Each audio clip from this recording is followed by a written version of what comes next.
C'est à croire que M. Macron n'a jamais rencontré M. Hollande. C'est un petit peu, c'est la nouvelle affaire Benalla, c'est-à-dire qu'ils ne se sont jamais croisés. Il n'a jamais été secrétaire général adjoint de l'Élysée. Il n'a jamais été ministre de l'économie. À minima, vous êtes comptable au moins depuis 2012. Donc vous allez nous expliquer que la situation, vous venez d'en hériter, mais pas du tout. C'est la même politique qui est menée depuis 30 ans. C'est complètement et vous la menez et vous l'accélérez. C'est complètement faux.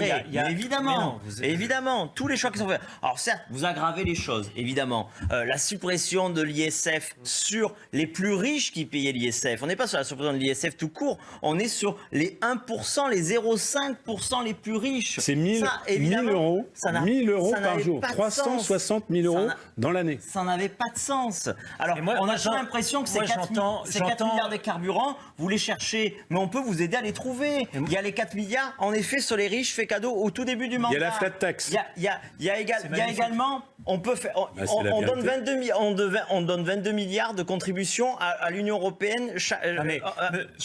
Moi, je vais vous répondre. Ça de 20%. Alors la réponse sur Manon, et après, on ira voir Sophie. Moi, j'ai une question à vous, monsieur le député.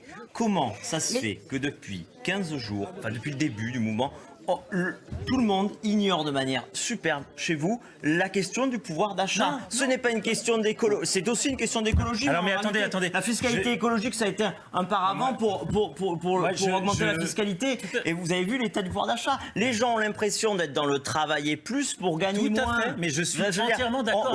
En France, aujourd'hui, ça c'est une bonne chose, monsieur Ballon, vous êtes d'accord. Aujourd'hui, on a un double impôt sur le revenu. Aujourd'hui, on a une CSG qui a augmenté de 20% et on a un impôt sur le revenu qui, depuis 8 ans, a augmenté de 50%. Monsieur Ballon, on n'a pas compris avec le président. Peut-être qu'on va comprendre avec vous. Le quotidien des Français augmente. L'essence, le gasoil, le timbre, le tabac, tout ce qui fait le quotidien. Et le gaz, 16% à la rentrée. À côté de ça, il le voit aussi au quotidien. Les hôpitaux, ça se dégrade. Les écoles, ça se dégrade. À Marseille, on a les écoles qui se dégradent et on a le logement insalubre. On l'a vu malheureusement, le drame de ces derniers jours. Donc tout se dégrade. Le débat est triplement biaisé. C'est-à-dire que déjà, madame a raison de dire c'est tout le système qui est en cause. Oui, mais le système serait un petit peu moins en cause si on avait plus de représentativité. Et avant de faire un référendum ou de changer de république, le mode de scrutin, quand on a 11 millions de Français qui ont voté pour le Rassemblement national, pour Marine Le Pen, et qui se retrouvent avec 7 députés, c'est pas normal, on devrait en avoir une centaine si on avait une assemblée qui représente vraiment la nation et les idées. Elle voulait changer le système, c'est une façon de bien changer le système. Deuxièmement, Le Pen veut changer le système, déjà qu'elle vienne à l'Assemblée travailler.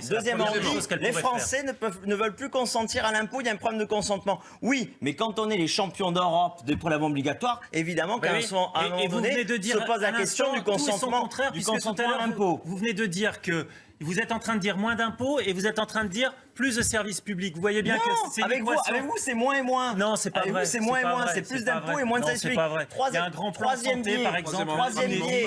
Et là, le mensonge. On parle écologie alors qu'on ne parle pas des vraies questions. On ne parle pas des cargos qui polluent. Ah, les cargos qui polluent. Alors les cargos qui polluent, je me suis renseigné cet après-midi en entendant M. Bay. Pourquoi on ne parle pas du vrai problème qui pollue? Pourquoi on parle pas? Laissez-moi finir, s'il vous plaît. Je vais vous raconter. Pourquoi on parle pas de ce libre-échangisme qui est devenu fou, où on devrait d'abord, pour être écolo, produire local et acheter local? C'est ça, c'est le système qu'il faut remettre de manière profonde. Sur les gilets jaunes, car c'est l'actualité. J'aimerais savoir quelle va être la suite du mouvement. On a vu ce qui s'est passé. Alors, globalement, ça s'est bien passé samedi dernier. On a vu cette mobilisation. Samedi, à Paris, ça a été catastrophique. Vous n'avez pas peur que ça dérive encore? Alors nous, on ne cherche pas à récupérer le mouvement, donc on n'est pas le porte-parole du mouvement. Je ne vais pas parler de récupération. Maintenant, aujourd'hui, vous entendez cette gilet jaune qui est très en colère aujourd'hui à Meaux. On l'a entendu tout au long de la journée, après les annonces ou les non-annonces. Mais cette colère est juste, cette colère est légitime, cette colère n'est pas attendue, donc qu'est-ce que vous voulez que je lui dise? Elle n'a pas été entendue. Aujourd'hui, le président lui a répondu complètement à côté. Et je lui ai dit, maintenant il faut rentrer chez vous. Enfin, je veux dire, c'est se moquer des gens de avoir aussi peu répondu. Donc oui, évidemment que le mouvement va continuer. Évidemment que le mouvement va continuer puisqu'il n'est pas entendu.